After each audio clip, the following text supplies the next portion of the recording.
byavumba byose byagera.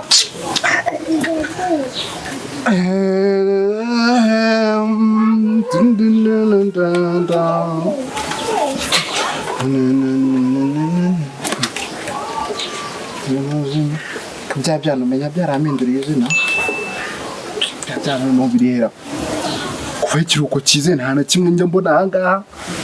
Kiruko bibunga gusa. Kana kimwe nabona gifatika yo ngo gibwe dusome.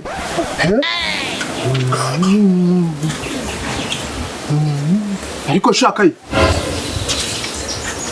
Cyo kumwe n'ibikweto kivuye umupira gusa. Ujuje kujya nyene gusa. Ndanikuzanye muri aya masasta. Icazwa ngaho usenye. Ukandebe n'ubusatsi buri gusa. Kangubaze sha numva ubundi nimba ukibyibuka n'amasomo yo kwishuri.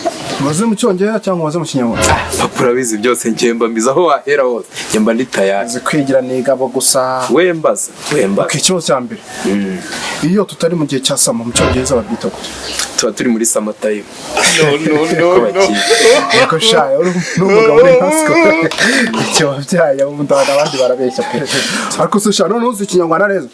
Ndakizi papa. Sako. Soma. Bana banjye barabahagaze bwace bakaryama. Abanyerondo. No. Cyakusa. Gatinda kazaryo. Itunda ryo muri Edeni.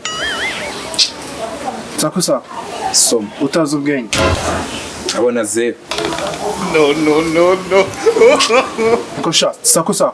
Soma. Nagutera icyo utabonye. Umuzimu cyangwa vampire wihitiremo icyo ushaka papa. Kingana.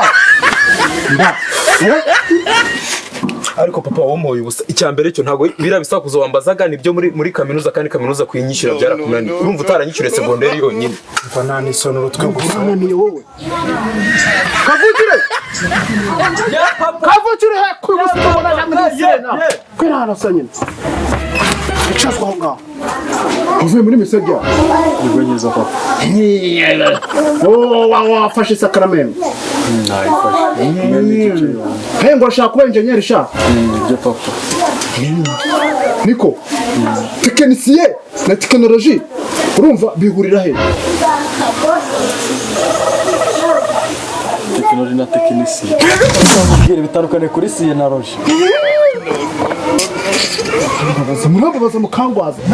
Naratute ndekure rwa rushyira umeze kuri. Ariko se bana ba.